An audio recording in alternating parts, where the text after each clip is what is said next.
गेल्या अनेक महिन्यांपासून बीड जिल्हा चर्चेत आहे। गुन्हेगारी, धमक्या आणि मारहाणीच्या घटनांमध्ये वाढ झाली आहे। सावकारी जाचाला कंटाळून एका व्यापाऱ्याने आत्महत्या केली। सावकार असो किंवा गुंड, बीडमध्ये सध्या दहशत पसरली आहे। पाहूयात।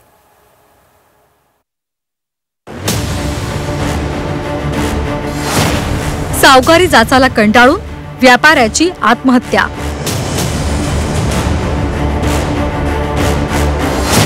बीडमध्ये सावकारी पाशाचा बळी।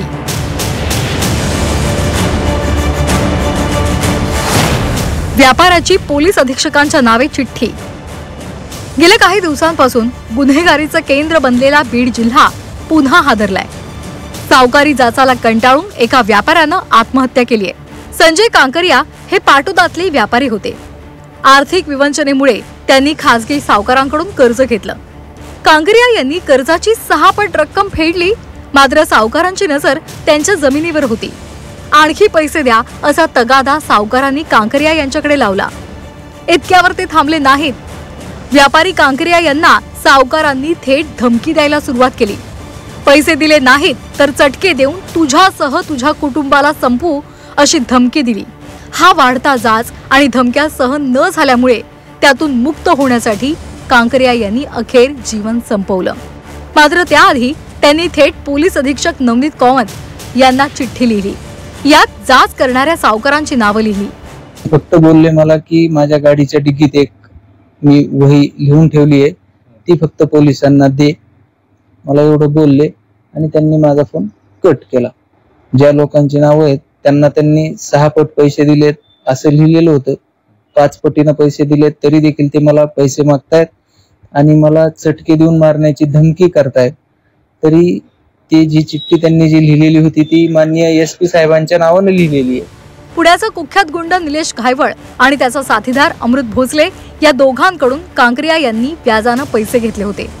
या दोघांना कांकरिया यांनी 6 पट पैसे परत केले, तरीही त्यांनी पैशांचा तगादा लावला। चटके देऊन जीवे मारण्याची धमकी दिली। त्यामुळे कांकरिया यांनी गळफास घेत आत्महत्या केली। त्यानंतर पोलिसांनी दोघांविरोधात गुन्हा दाखल केला। सध्या हे दोघे सुद्धा फरार आहेत। पोलिसांचं एक पथक त्यांचा माग काढतंय।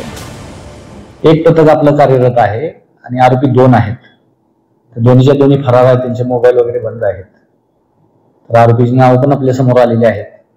त्यांना आपण लवकरच ताब्यात घेऊ आणि पुढील तपास करू। पाटोदा शहराला सावकारांचा पाश बसलाय। याचा कसून तपास केल्यास आणखी मोठे मासे गळाला लागू शकतात, असं सामाजिक कार्यकर्ते बाळा बांगर यांनी म्हटलंय। आरोपी आहेत ह्याच्यामध्ये, हे जे सिंडिकेट हे फक्त 2 जण नाहीयेत, ह्याच्यामध्ये फार जण आहेत। तपासात अजून खूप निष्पन्न होणार आहे आणि हे सगळ्यांवर मोक्का लावण्यात येणार आहे। हे जे भोसले, साळुंके, अजून यांच्यासारखे जे बाकीचे आहेत, हे सिंडिकेट फक्त बीड जिल्ह्यात किंवा पाटोदा तालुक्यात नाही, ह्यांना पुण्यातून मुंबईतून जे गुंडगिरी टोळ्या आहेत त्यांचा सपोर्ट आहे। हा जो भोसले नावाचा ह्याच्यामध्ये आरोपी आहे त्याला तर पुण्याच्या डॉनचं पाठबळ वगैरे आहे। आता या वाढत्या गुन्हेगारीला आळा घालण्याचं आव्हान पोलीस अधीक्षक नवनीत कौवत यांच्या समोर आहे। यामध्ये त्यांना यश मिळतंय का, यावरच बीडच्या जनतेचं भवितव्य अवलंबून असेल। महेंद्र मुधोळकर, झी 24 तास, बीड।